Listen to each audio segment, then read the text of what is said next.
अस्सलाम वालेकुम friends, welcome back to top smarties drama serial Shikanja. आज हम बात करेंगे ड्रामा सीरियल शिकंजा की लास्ट एपिसोड के बारे में। यहाँ पर आहिस्ता आहिस्ता रानी की सच्चाई सारी की सारी फिज़ा के सामने आ गई। पहले दिन से लेकर आखिरी दिन तक रानी ने जो जो किया सब फिज़ा के सामने आ ही गया। बस फिज़ा ने साकिब को कॉल करके बुला लिया और ये भी कहा कि रानी को साथ लेकर आना। साकिब के सामने फिज़ा ने सारी सच्चाई रख दी और कहा कि मैं आपको हमेशा कहती थी कि ये औरत हमारे घर के लिए सही नहीं है, ये औरत हमारे घर को खा गई, इसने हमारा सुकून, चैन, हमारी माँ, हमारी बहन सब कुछ छीन लिया। ये देखें, ये गोल्ड भी तो इसी ने ही लिया था और आप पर इल्ज़ाम लग गया। आप कहते थे ना छत हमें रानी ने दी है, नहीं, इसने तो हमारे सर से हमारी छत छीन ली थी। खैर, साकिब तो अपने बच्चे को लेकर वहाँ से चला जाता है और रानी से कह देता है कि आइंदा कभी मेरे बच्चे से मिलने के लिए मत आना, नहीं तो मैं तुम्हें हमेशा हमेशा के लिए आज़ाद कर दूंगा। अब रानी साकिब की तरफ जाती भी है मगर साकिब ज़ारून को कॉल करके बुला लेता है और रानी वापस अपने घर आ जाती है, यानी कि ज़ारून के घर। फिज़ा जिसकी तो दुनिया ही उजड़ गई सिर्फ और सिर्फ रानी की वजह से। उसने अपनी जिद में इतना कुछ कर दिया कि उसे खुद भी एहसास ना हुआ कि वो क्या करने जा रही है और क्या तक कर गई है।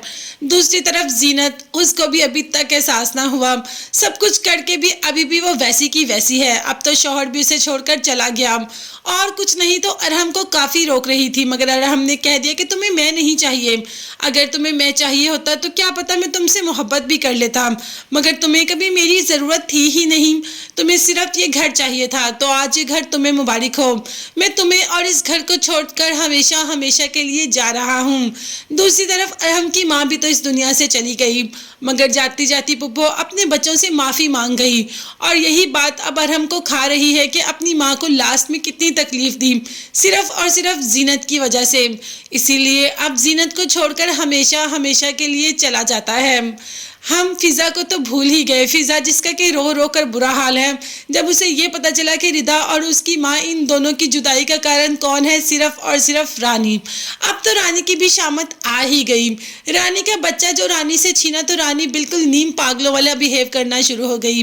रानी को तो कुछ समझ नहीं आता, हमेशा एक गुड़िया पास रखकर अपने बच्चे का नाम लेती रहती है और अब साकिब ने कह दिया कि मेरे घर की तरफ कभी रुख मत करे। साकिब जो कि अपनी बहनों से बहुत मोहब्बत करता था, फिज़ा के तो बहुत करीब था मगर रानी की वजह से दोनों बहन भाइयों में इतनी दूरियां आ गई। अब रानी भी अपने आखिरी टाइम को पहुंच ही गई है। रानी अब तो उसकी माँ उसको देख देख कर हौल खा रही है कि मेरी बेटी क्या थी और क्या बन गई। काश जब ये छोटी थी और बेजा ख्वाहिशें करती थी मैंने तब इसको रोका होता तो आज ये सब ना होता। आज तो रानी पागलों की ज़िंदगी गुजार रही है और बाकी अपनी ज़िंदगी में खुशो खरम है। ड्रामे की story through out the end आपको कैसी लगी कमेंट्स में ज़रूर बताइएगा। चैनल को सब्सक्राइब कीजिएगा और बेल आइकन भी प्रेस करें ताकि हर वीडियो आप तक बआसानी पहुंच सके। अपना बहुत ज़्यादा ख्याल रखिएगा। नेक्स्ट वीडियोज़ तक के लिए अल्लाह हाफिज़, bye bye and take care.